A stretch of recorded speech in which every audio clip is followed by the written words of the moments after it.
MLC బసవరాజుపై fire అయ్యారు మంత్రి కొండా సురేఖ భర్త కొండా మురళి.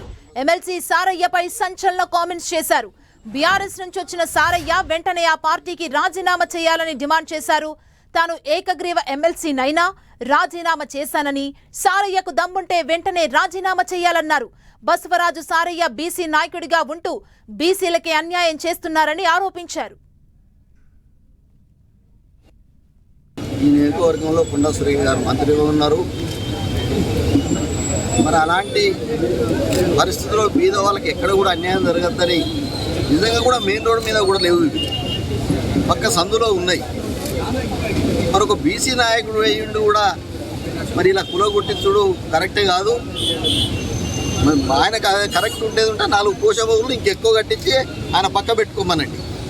నేను కట్టిస్తున్నా కదా, అలాగే కట్టియానండి. నువ్వు వేరే పార్టీ నుంచి వచ్చినావు, ఆ పార్టీకి రాజీనామా చేయాలి.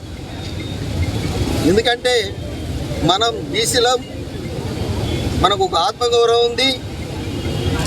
దాన్ని దృష్టిలో పెట్టుకొని నేను ఆ రోజు భారతదేశంలో ఎవరు యునానిమస్ కాలే, మరి ఎమ్మెల్సీగా రాజ్యసభ ఎమ్మెల్సీగా నేను ఎన్నికైనప్పుడు నిజంగా కూడా అందరూ ఆశ్చర్యపడ్డారు, ఎలా అయిండు అని. ఎవరు నామినేషన్ కూడా వేయలే, ఏ పార్టీ వేయలే, బీజేపీలో వేయలే, తెలుగుదేశంలో వేయలే.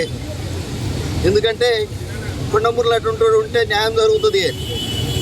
కానీ ఈరోజు నువ్వు నామినేటెడ్ పోస్ట్ తీసుకొని వీడికి వచ్చి కాంగ్రెస్ వాళ్ళని ఇబ్బంది పెడితే, ఒక బీదలను ఇబ్బంది పెడితే మాత్రం చూస్తూ ఊరుతాం. ఇది అధిష్టానం దృష్టికి తీసుకుపోయే కార్యక్రమం కూడా చేస్తా.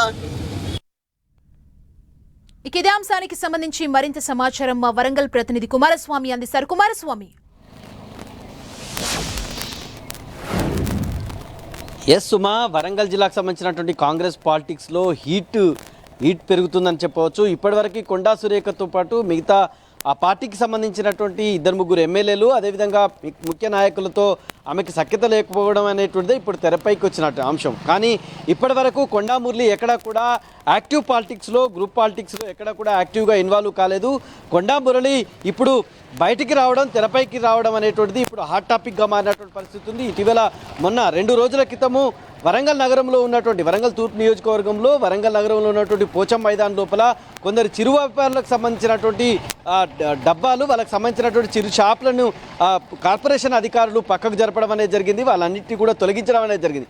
ఈ వివాదం అనేటువంటిది చిలికి గానివానంగా మారడంతో తూర్పు నియోజకవర్గంలో ఉన్నటువంటి చిరు వ్యాపారులు స్వయంగా ఎమ్మెల్సీ బసవరాజ్ సారయ్యకు సంబంధించినటువంటి సోదరుడు బసవరాజ్ కుమార్ కొండా మురళికి ఫిర్యాదు చేయడంతో కొండా మురళి తీవ్రంగా రియాక్ట్ అవ్వడం జరిగింది. ఆయన ఫీల్డ్ లోపల అంటే క్షేత్రస్థాయిలో పరిశీలించిన తర్వాత సారయ్య మీద తీవ్రమైనటువంటి విమర్శలు చేయడం జరిగింది. సారయ్య పక్క పార్టీలో అంటే బీఆర్ఎస్ పార్టీలో ఉండి అక్కడ ఆ పార్టీలో ఎమ్మెల్సీగా కొనసాగుతూ రాజీనామా చేయకుండానే కాంగ్రెస్ పార్టీలో చేరారు.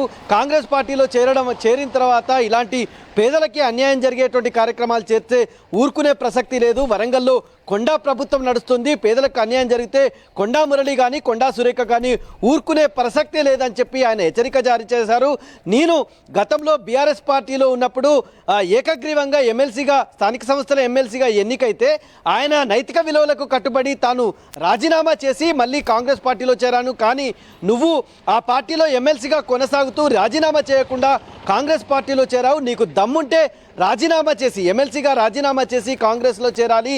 కానీ ఇట్లా చేరడం కరెక్ట్ కాదు. నీకు అంటే ఆస్తులు అమ్ముకొని ధర్మారం సమీపంలో ఉన్నటువంటి వంచనగిరి పోయేటువంటి రోడ్డు లోపల 16 ఎకరాల ప్లేస్ని అమ్ముకొని 16 ఎకరాల వ్యవసాయ భూమిని అమ్ముకొని ఈరోజు పాలిటిక్స్, ప్రజల కోసం పాలిటిక్స్ చేస్తున్నాను. అట్లాంటిది అంటే కేవలం ప్రజల కోసం ఆస్తులు అమ్ముకున్న చరిత్ర మాది. కానీ నువ్వు అట్లాంటిది ఏమైనా ఉంటే ఆ రకంగా పాలిటిక్స్లోకి వచ్చి పాలిటిక్స్ చేయాలి. కానీ ఈ రకంగా పేదలకి అన్యాయం చేస్తే ఊరుకునే ప్రసక్తే లేదు. సారయ్య వైఖరి పైన అధిష్టానానికి కూడా ఫిర్యాదు చేస్తానని చెప్పి కొండా మురళి తన మార్క్ పాలిటిక్స్కి ఇప్పుడు మొత్తం కూడా తెరతీసినటువంటి పరిస్థితి ఉంది. ఖచ్చితంగా అంటే సొంత తమ్ముడు బసవరాజ్ సారయ్య పైనే తీవ్రమైనటువంటి ఆగ్రహంతో ఉన్నాడు. ఆయనకు వ్యతిరేకంగా ఉన్నాడు. సొంత తమ్ముడినే చక్కబెట్టుకోలేనటువంటి నువ్వు ఈ రకంగా పేదలకు అన్యాయం చేసేటువంటి కార్యక్రమాలు చేస్తే ఖచ్చితంగా ఊరుకునేటువంటి ప్రసక్తే లేదు. కొండా మురళి, కొండా సురేఖ ఎప్పుడైనా కూడా ఎక్కడ ప్రజలకి కష్టం వస్తే అక్కడ మేము ఆదుకుంటామని చెప్పి ఆయన ఒక ఇండికేషన్ ఇస్తున్నటువంటి పరిస్థితి ఉంది. అయితే ఇది తెరపైకి కల్పిస్తున్నటువంటి వ్యవహారం, కానీ తెర వెనుక మాత్రం కొండా మురళి ఇంతకు ముందుకు అంటే కాంగ్రెస్లోకి వచ్చేటువంటి విషయం లోపల ఎక్కడ కూడా కొండా సురేఖకి కానీ కొండా మురళికి కానీ ఎక్కడ కూడా ఇష్టం లేదు. ఆయన ఆర్ సురేందర్ రెడ్డి అంటే రాజకీయ కురువృద్ధుడు, మాజీ ఎంపీగా ఉన్నటువంటి ఆర్ సురేందర్ రెడ్డి ఆశీస్సులతోటి ఆయన రాజకీయాల లోపల ఎమ్మెల్సీ సారయ్య ఎదిగాడు, ఎమ్మెల్యేగా మంత్రిగా కూడా పనిచేస్తాడు. ఇప్పుడు మళ్ళీ కాంగ్రెస్లోకి రావడానికి కారణం కూడా ఆర్ సురేందర్ రెడ్డి. అయితే తనకి ఇష్టం లేనటువంటి వ్యక్తి సారయ్య రాజకీయాల్లోకి రావడం, ఇటీవలనే పొంగులేటి శ్రీనివాసరెడ్డి పర్యటనకు వచ్చినప్పుడు సారయ్యను వెంట పెట్టుకుని నియోజకవర్గంలో తిరగడం, జూపల్లి కృష్ణారావు కూడా వచ్చినప్పుడు కొండా సురేఖ ప్రమేయం లేకుండా పర్యటనలు కొనసాగడం పట్ల కొండా మురళి, కొండా సురేఖ తీవ్రమైనటువంటి ఆగ్రహం వ్యక్తం చేస్తున్నారు. కొండా మురళి అయితే తనకు సంబంధించినటువంటి మార్క్ పాలిటిక్స్కి తెర తీయడంతో ఇప్పుడు హాట్ టాపిక్గా మారింది. Thank you Kumaraswamy.